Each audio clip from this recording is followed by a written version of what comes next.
Hey everyone, welcome to this week's episode of Hunt's Runs. I am Christian Hunt, and for those of you who are newer, I am doing these videos and this channel and fundraiser in order to help promote awareness and education and raise some money for the Epilepsy Foundation of America in support of those who are currently diagnosed and being treated for epilepsy or now and in the future. And so the goal behind the episode today is to talk a little bit about seizures and how they relate to epilepsy, then a little bit about epilepsy, and that'll be it. So if you stick around the whole time, fantastic. If not, you can look down in the link below or in the description with links to the Epilepsy Foundation if you don't want to listen to somebody just ramble on while they are running. Additionally, if you are somebody who is sensitive to movement, you can read the description below. That text will be there, as well as the relevant necessary links. So to start off, what is a seizure? So a seizure is very, very simply uncontrolled electrical activity in the brain. Now, why this is important is because, as I'm sure we are familiar, the brain controls everything through the body through those neurochemical interactions, and that helps us move, walk, think, act, do everything that corresponds with life. Now, the seizure occurs when that electrical activity is changed, and there's a number of things that can cause that. So there could be something that is congenital, meaning that the way that the brain is formed and as it is developing, there is something that just isn't quite correct, and that impacts that neurological cascade. It doesn't necessarily happen immediately. It could happen later. So that can be a case. Seizures can also be triggered by substances and medication. So certain medications or drugs might increase your risk of having a seizure, or having withdrawals from certain medication can increase your risk. Additionally, you can have a seizure if your brain temperature is increased. So if you're experiencing a higher fever, this is one of the reasons why febrile seizures are such a concern with small children and infants. You can have a seizure as a part of having a stroke. And finally, you can have additionally, you can have a seizure from an impact. In my profession as an athletic trainer and a healthcare provider for athletes, I have seen seizures occur when somebody has their head hit, or their head hits the ground, or that whiplash kind of motion. So now all of these things, or if you experience a seizure, that does not mean that you are epileptic.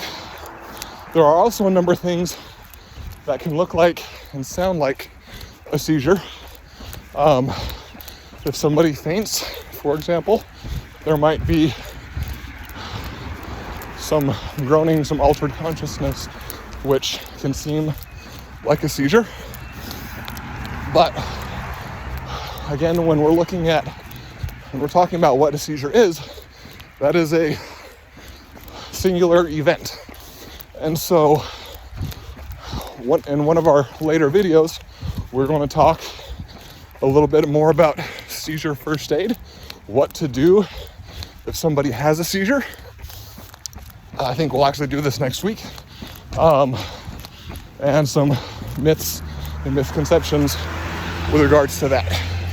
Now, additionally, as we're talking about these seizures, it's important to also recognize that there can be a very, very wide variety of presentations, and that is because your brain does so many things. And a seizure does not necessarily have to be the very large fall down, muscle twitching, loss of consciousness, altered memory, like the very big traumatic that people are familiar with. You can also have a focal seizure where that uncontrolled electrical activity is in one particular part of the brain. Now, that can happen where you can have a small focal seizure, which then spreads to become a more generalized seizure. And we can talk about that in another video. But the big thing is to acknowledge that, again, this is what happens. You are not diagnosed with seizures, but if you are somebody who has multiple seizures, then there might be a concern for you to be diagnosed with epilepsy.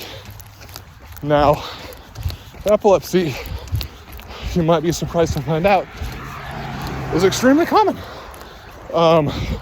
This is something that when my wife received her diagnosis, we were shocked because she hadn't realized that she had been having low-grade focal seizures for years, since her early 20s, and she had never thought of being diagnosed with epilepsy, that it was epileptic or seizure. She simply thought she was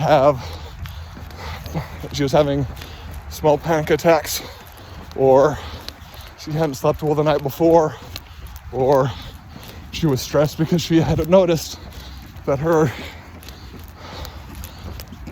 moments, as she called them, would always occur when she was sleep deprived or stressed or undergoing large changes, but it was never something that would last for a long time. It'd be there for a little bit and gone. And so she just didn't even worry about it because it didn't impact her life until it did. A little bit of foreshadowing there. But some things with epilepsy, and the thing that shocked me the most is that 1 in 26 people will have seizures and be diagnosed with epilepsy. Now, this does not necessarily mean that 1 in 26 people will have it through their lives. It's fairly common for children when they're young, or it can be common for children when they're younger to have epilepsy, and to, as they grow up and mature, things kind of self-regulate and they grow out of it, or they respond to the medication. But 1 in 26, that's kind of crazy. Well, not crazy, but that's something to think about, because if there was something that happened to 1 in 26 people, you would think that more people would be aware of it, but it's not. When my wife first was diagnosed, she didn't really know anybody, and then as she's been a local advocate and been very open and upfront in talking about her story, then more people have started to come out and approach her and reach out and share their stories with her. So that is kind of cool. But again, purposes of these videos is to start helping to kind of ease that gap and facilitate those conversations. So anyways, short summary: seizures, uncontrolled electrical activity in the brain, epilepsy, multiple seizures that might not necessarily have a single visible trackable cause. So again, if you or a loved one think that you might be experiencing seizures or have epilepsy, the biggest recommendation is to track it, to report it to your physician, and look to get or referral, if necessary, to a neurologist, or better yet, an epileptologist to talk about your case. So if you have any additional questions or comments, feel free to drop that down below. If there are particular things you would like to learn more about epilepsy or seizures in future videos, let me know. Please feel free to share this with people who you know. And as always, if you would like to help or contribute, please follow the link to the fundraising platform, Tiltify, looking for Hunt's Runs. Anyways, back to the run. Finish this out for today. Happy running.